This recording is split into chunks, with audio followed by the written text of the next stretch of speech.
Bom dia a todos e a todas. Primeiramente, eu gostaria de agradecer o convite para poder participar de um evento tão importante como esse, uma vez que os assuntos trazidos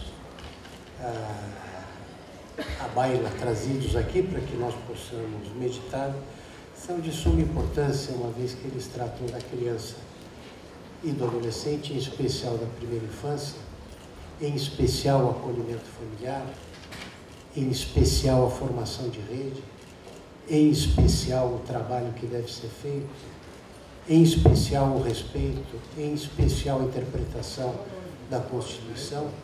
Ou seja, nada do que é dito aqui refoge a especialidade, refoge aquilo que a Constituição diz que é a prioridade da criança e do adolescente. A urgência do seu tempo, a urgência para o seu cuidado e a necessidade de mudarmos o nosso paradigma com relação àquilo que significa cuidar. Eu comecei a trabalhar com a área de infância e juventude desde que me tornei juiz. Tive um pequeno contato na época da implementação do ECA numa grande cidade do interior paulista chamada Dracena. Na verdade, uma cidade do meu colega Poiani aqui, que é magistrado também, que na época tinha alguma coisa como 20 e poucas mil pessoas dentro da cidade e umas 45, 50 mil pessoas contando a área rural. E lá eu tive contato com a infância e juventude e com a implementação do ECA. Um ano e pouco de Dracena, nunca mais vi o Estatuto da Criança, retornei a ele quando cheguei em São Paulo, nos idos de 2001. E a partir de então eu me encantei com a área e tenho tentado trabalhar com a infância e juventude desde então. Tive uma passagem pelo Conselho Nacional de Justiça durante 2 anos, tive o grande prazer de participar da revisão da Convenção de Adoção Internacional em Haia, que me trouxe uma outra visão sobre o significado da colocação de alguém em família substituta.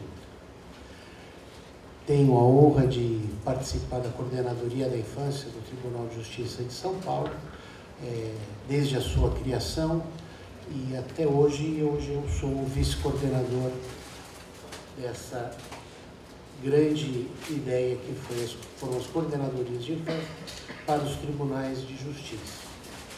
Eu vou começar aqui a minha fala atendendo a um pedido do Conselho Nacional de Justiça, que é trazer aqui ao conhecimento de quem ainda não teve acesso a isso, que é o Pacto Nacional pela Primeira Infância.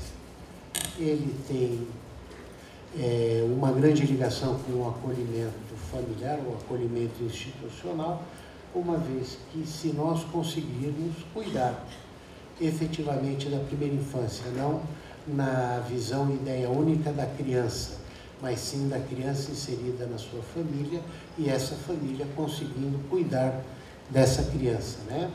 A gente não vai ter tanta preocupação com o acolhimento institucional ou com o acolhimento familiar. Obviamente ele continuará existindo, mas não com a importância e com a incidência tão grande quanto existe hoje em dia. Quando a gente fala nos números de crianças acolhidas, os dados são variáveis, tem gente que fala em 80 mil, 50 mil, 30 mil. Eu sou mais modesto, eu prefiro falar em algo em torno de 25 mil crianças acolhidas aqui no Brasil.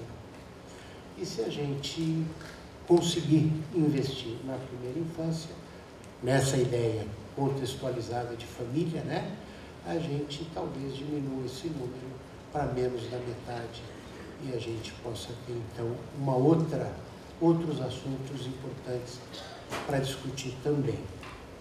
O Pacto Nacional da Primeira Infância, ele foi uma ideia que surgiu, obviamente, em Brasília, envolvendo de uma maneira muito importante o Conselho Nacional de Justiça, que se dispôs a auxiliar na divulgação e na constituição desse pacto. Então, hoje, nós temos dentro do governo federal tanto o apoio do Poder Judiciário através do Conselho Nacional de Justiça, como o Conselho Nacional do Ministério Público, o Conselho dos Defensores Gerais, o próprio Poder Legislativo, e agora existe a ideia de uma ramificação desses órgãos mais altos, né, mais centralizados para a sociedade de uma forma geral. Então, existe um movimento trazendo esses órgãos para conversas com os governos estaduais, com os governos municipais, para que todos entrem nesse pacto e possa, então, a gente ter essa ideia de que a primeira infância é realmente importante e precisamos todos pensar e repensar de uma forma muito célere a respeito disso. Nós temos aqui, já foi falado, a Jane deu uma pequena adiantada a respeito da importância da primeira infância no desenvolvimento neuropsicológico cerebral da criança. O nosso colega que me antecedeu, ele nos mostrou aí os 1000 primeiros dias da criança e a importância para todo o futuro daquele ser, um bom cuidado, um bem cuidar e um cuidado técnico, profissional, um cuidado científico com relação ao tratamento desse primeiro período, que a gente costuma chamar de primeiríssima infância, até os 3 anos, e primeira infância daí até os 6 anos de idade. Então, o Pacto da Primeira Infância, ele tem por objetivo criar essa nova visão, esse novo paradigma com relação a essa faixa etária, né, com esse primeiro, e tem um plano geral, que ele tem 5 ações já colocadas, que é a realização de um diagnóstico, como o que a Jane está fazendo por aqui, seminários regionais, capacitação, seleção, premiação e campanha de divulgação. A parte de diagnóstico, ela já está desenvolvida, já está sendo levada a efeito. Os seminários regionais estão tendo início agora. Eu aproveito aqui o momento para fazer o convite que o seminário da região sudeste, que engloba Campinas, né, a grande Campinas, e outras cidades como São Paulo, Florianópolis, Rio de Janeiro, ele será realizado agora no dia 2 e 3 de dezembro, em São Paulo, pegando toda a região sudeste, e vai acontecer na Faculdade de Direito do Largo de São Francisco. Nesse evento, que terá duração de 2 dias, terá a participação de todos os signatários e vai ser um momento onde o Tribunal de Justiça formalmente vai assinar o pacto, onde provavelmente o prefeito de São Paulo, o governador do estado, onde vai haver um compromisso das instituições com relação a esse trabalho. Já houve esse encontro, esse seminário regional na região central, já houve na região norte também, agora é o sudeste e ele vai acontecer em mais algumas localidades. Um eixo também importantíssimo que é o da capacitação. O Conselho Nacional de Justiça, em parceria com o Ministério da Justiça, ele está organizando também, junto com a Escola de Formação de Magistrados, cursos que pretendem capacitar em todo o Brasil aproximadamente 1.500 profissionais dentro do sistema de justiça para lidar com a infância e juventude. Aconteceu agora em São Paulo um projeto piloto desse curso de formação, que ele tem uma parte presencial, uma parte por ensino à distância, que já aconteceu, reunindo aproximadamente 80 magistrados, promotores, defensores públicos e técnicos. foi a parte presencial e agora, daqui a pouco, vai ter início, então, a outra parte que é a distância, e isso vai acontecer em 30 cidades no país inteiro, reunindo a área jurídica para tentar trazer o marco da primeira infância, a importância da primeira infância, para o sistema de justiça como um todo. Essa capacitação prevê também, numa ideia que eu acho um número que me assusta muito, aproximadamente 25 mil pessoas no país que trabalham na ponta, que são as pessoas que lidam com a primeira infância em todos os municípios. A ideia também é que aconteçam capacitações presenciais um número razoável de localidades, mas para abarcar esse número todo, a ideia é fazer com ensino à distância, e o sonho é que nós atinjamos aí por volta de 25 mil profissionais da rede, profissionais do sistema de proteção com relação à primeira infância e sua importância e tudo mais. Com relação ao quarto eixo, que é seleção, premiação e disseminação, infelizmente, no atropelo da coisa, já venceu o prazo para inscrição das atividades e já estamos em fase de avaliação daqueles que conseguiram ser avisados da existência dessa parte e apresentaram o seu trabalho.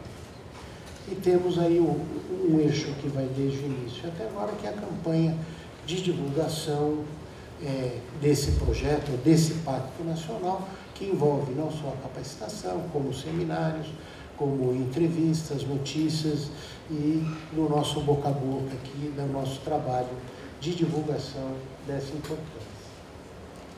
São 120 municípios que vão ser trabalhados na pesquisa para fazer o diagnóstico no período de setembro, agora a julho de 2020. Esse diagnóstico, essa pesquisa é fundamental para que a gente tenha uma cientificidade naquilo que a gente vai propor realizar. O diagnóstico vai verificar as condições que as crianças são atendidas por vários questionamentos, o mapeamento das ações que devem ser tidas como necessárias para corrigir os efeitos, e os eixos da pesquisa são mulheres e adolescentes grávidas e lactantes presas no regime de internação. Esse é um problema seríssimo que a gente convive. Proteção na dissolução da sociedade conjugal, que são as crianças que sofrem excessivamente com a separação dos pais, por despreparo dos pais com relação àquilo que eles deveriam cuidar, que são os seus filhos, né? A infeliz ideia de utilizar os filhos como arma contra o cônjuge, né? Que gera um efeito avassalador nas nossas crianças. O terceiro eixo é como tratar a destituição do poder familiar, a adoção e tráfico de crianças, sempre com a ideia que a destituição do poder familiar e a adoção não são políticas públicas, são, eu gosto de dizer, brincando, obviamente, que é a falha do sistema, né? Só acontece a destituição e a adoção quando o nosso sistema de proteção, sistema de garantia, não conseguimos resolver o problema dessas crianças. Eixo 4, nós estamos fazendo parte aqui, que são as famílias acolhedoras, instituições de acolhimento, estrutura judiciária e gestão administrativa de políticas públicas para a infância e juventude. Aqui a campanha de divulgação é sempre pedindo para que todos os órgãos, as instituições que firmem o pacto usem a sua assessoria de imprensa, a sua capacidade aí de intervenção na mídia para que haja essa divulgação da importância e da necessidade desse trabalho. Então, isso daqui era a primeira parte do que eu teria que falar com relação à divulgação, apresentar para vocês esse Pacto Nacional, que eu acredito seja um movimento de suma importância, uma vez que nós estamos aqui vendo uma mobilização que começou em Brasília e pretende chegar em todos os municípios do país, falando sobre algo tão importante quanto a primeira infância. Eu vou Eu vou tentar agora falar um pouco a respeito do tema que me foi proposto aqui, que é a relevância da primeira infância e o acolhimento familiar nas políticas públicas. Com relação a isso, eu acredito que o que já foi dito pelas pessoas que me antecederam me deixa muito pouco para trazer para vocês. A importância da primeira infância já foi extremamente bem colocada pela Jane, extremamente bem colocado pelo Nilman, e eu acredito que é um assunto indiscutível. Se antigamente a gente acreditava nisso, se antigamente a importância da primeira infância ficava por conta de psicanalistas, de psicólogos, dentro de uma forma mais etérea, né? Uma coisa menos palpável, hoje, com o avanço da ciência, com o avanço do conhecimento, nós conseguimos provar a importância da primeira infância e os malefícios de uma primeira infância não cuidada. Isso a gente vai perceber com o passar do tempo, com adultos, em tese, com muita dificuldade de ter talvez o que seja mais importante, na minha opinião, que é a sua autonomia. Porque se ele não consegue ter um desenvolvimento físico, uma qualidade de saúde, ele vai ter dificuldade nessa autonomia. Se ele não tiver uma capacidade intelectual, uma capacidade de raciocínio, de aprendizagem, ele vai ter dificuldade na autonomia. Se ele não tiver uma tranquilidade psíquica de saber o que é, de ter a empatia, de ter a afetividade, de saber dar afeto e receber afeto, ele vai ter muita dificuldade de ser uma pessoa autônoma. E quando eu digo autônomo, eu não estou falando em produção, em cidadão produtivo, não, estou dizendo de cidadão que sabe ser aquilo que ele pode ser. Uma pessoa que teve capacidade e possibilidade de ser o que ela pretende ser. Sem utilitarismo disso de uma forma geral, mas sim ela ser ela, né? Ela poder desenvolver as suas potencialidades e, se tudo der certo, ser uma pessoa feliz. E o resto é consequência de uma pessoa de bem consigo mesmo, de uma pessoa que consegue realizar ou buscar a realização dos seus sonhos. Todo o resto é consequência. Ela vai ser produtiva, ela vai ser um cidadão de bem, ela vai ser um cidadão participativo, ela vai ser tudo, desde que ela tenha tido condições de chegar a isso, né? Então a importância, quando a gente fala de primeira infância, é muito grande. Hoje, eu acho que é indiscutível daqueles que aquela ideia ainda de que o desenvolvimento, a primeira infância, a capacidade da criança, ela se dá a partir do momento que ela entra na escola, né? Antes da criança iniciar a fase de alfabetização, de conhecimento, que era onde muito se acreditava que era a partir daí que ela se desenvolvia, né? O desenvolvimento era na escola.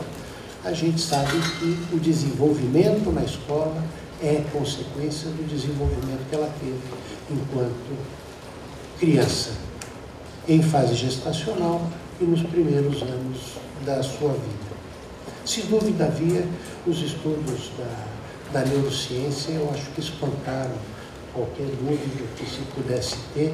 O nosso conhecimento da constituição orgânica, do desenvolvimento fisiológico, né, como bem falou aqui o Nilman, já também espancaram. Então, eu acho que discutir a importância, para mim, é quase que uma perda de tempo. Eu acho que é tão óbvio, é tão claro, que a gente tem que pensar em como cuidar para que essa criança tenha capacidade e condições de se desenvolver. Penso eu que quando a gente fala em cuidar da primeira infância, ou cuidar da criança, a gente pensa sempre nela inserida em um contexto de família. Família, para mim, tem uma ideia maior até do que a 2010 colocou a nossa lei da convivência familiar. Ela coloca a família extensa como pessoas com grau de parentesco ou com laços sanguíneos. Para mim, família extensa são pessoas que se gostam, que se respeitam e que se cuidam. Pode ser um padrinho, que não necessariamente é um tio, pode ser um vizinho, que não necessariamente é padrinho, pode ser qualquer pessoa, ou quaisquer pessoas que tenham um relacionamento afetivo, que tenham um respeito e que tenham a capacidade de cuidar ou auxiliar que se cuide. Então, eu só faria esse reparo, acho que a família extensa é mais do que, infelizmente, a gente conseguiu colocar na lei. Com relação, então, ao acolhimento familiar, quando a gente percebe a importância da primeira infância, a gente passa a perceber que o acolhimento familiar, como antecedente ou como preferencial ao acolhimento institucional, ele também tem uma lógica muito simples, porque se a criança ela é cuidada, ela tem maiores e melhores condições de atingir a sua autonomia, a criança que vai para uma instituição, por melhor que seja essa instituição, por mais maravilhosa que seja essa instituição, ela não vai ter as condições necessárias para o seu desenvolvimento como ela teria num lugar, numa família, numa casa que desse para ela aquilo que ela precisa, que é a individualidade, que é o tratamento personalizado, que é um cuidado dirigido e constante, que é uma figura adulta que vai servir de referência, pelo menos durante uma fase da sua vida, o que o melhor, já repetindo, que seja um serviço de acolhimento, não tem condições de dar. São pessoas contratadas que são admitidas e demitidas pelo interesse da própria instituição, são lugares que, por melhor que sejam, tudo é coletivo, tudo é impessoal, tudo é complicado. Hoje em dia já mudou muito, mas quando eu comecei a trabalhar na área da infância, era normal que as geladeiras dos serviços de acolhimento todas tivessem cadeado, que o cardápio nunca fosse perguntado para as crianças, que os horários fossem todos pré-determinados, que os adolescentes eram levados às escolas com medo de que eles fizessem alguma coisa errada no meio do caminho. Hoje melhorou muito isso. Mas ainda, se a gente for pensar, as crianças não comem o que lhe colocam na frente, as crianças não compram suas roupas ou não escolhem as roupas que vão usar. Quando escolhem é porque o nível de doação foi maior do que a necessidade premente dos meninos ou das crianças, então ele vai escolher entre um jeans usado assim e um jeans usado assado, mas usado e sem nenhuma opção. São pessoas que não vão ter capacidade de se vincular a um adulto, porque esses adultos mudam, os próprios colegas de serviço de acolhimento se alteram. Então é muito complexo, é muito difícil que a gente possa proteger as nossas crianças na primeira infância dentro de um serviço de acolhimento. O acolhimento familiar também não é o ideal é sempre a família. Gosto sempre de frisar bastante isso. Ele tem a vantagem de que nós colocamos uma criança, um adolescente, dentro de um local onde se busca dar, e na maioria das vezes se consegue, que é um tratamento individualizado, uma afetividade que ele eventualmente possa não ter recebido na sua família, onde ele vai aprender a ter uma relação de confiança, onde ele vai ter um adulto de referência, onde ele vai ter provavelmente um quarto que se não é só dele, mas é um quarto que ele divide com alguém, sentindo-se apropriado naquele lugar, aceito, ele não é mudado daqui para lá, de lá para cá, ele vai ter o mesmo tratamento que eventual outro adolescente, outra criança naquela família. Se não tiver outra criança, ele vai ter uma dedicação maior de um adulto que vai exclusivamente atender às necessidades dessa criança, desse adolescente. Então, como política pública, o acolhimento familiar, ele atende os princípios, para mim, mais importantes, né? Que é a ideia de cuidado e a ideia de criar possibilidade de autonomia no final da sua permanência ou no final quando ele atingir a maioridade. Para quem gosta da parte financeira, mercantil, da parte econômica, da parte orçamentária, o acolhimento familiar também é uma grande solução, porque ele é um trabalho, um serviço muito mais barato do que o serviço de acolhimento institucional. Quando foi apresentado aqui da Prefeitura os dados, né, enquanto que o serviço de acolhimento institucional tem um servente, um ajudante, uma cozinheira, parece, para 10 crianças, normalmente são 20, aí você tem uma equipe técnica, você tem a própria acomodação local onde o abrigo se instala. Vocês imaginam o custo de tudo isso para cuidar de 20 crianças. E quando a gente fala em acolhimento familiar, a gente está falando de uma equipe técnica, uma assistente social, um psicólogo, uma coordenadora para 15 famílias que devem receber 15 crianças. Então, vocês só aí já imaginam a diferença de custo de tudo isso, né? Eu prefiro dizer, essa é a visão mercantil, não é a visão que deve nos levar a instituir o acolhimento familiar. Mas, para quem não pensa exclusivamente no bem-estar da criança e do adolescente, se pensa nessa outra parte, infelizmente o executivo tem muita dificuldade em gerir as contas, falta dinheiro, falta condições às vezes, que pense. Então, se não é pelo bem da criança, é pelo bem das finanças do município. O judiciário, ele é sempre, eu gosto de dizer, ele é sempre usuário dos serviços. O judiciário não administra, o judiciário não cria, o judiciário não executa, o judiciário usa aquilo que a comunidade, o que o poder executivo, que o Estado fornece de equipamentos e de serviços, mas o judiciário, ele pode ser um grande incentivador, um grande apoiador, um grande auxiliar na formulação dessa política, pode ser um grande auxiliar na formação das pessoas que vão trabalhar. Acho que o exemplo que eu tentei passar para vocês do Pacto Nacional pela Primeira Infância é isso.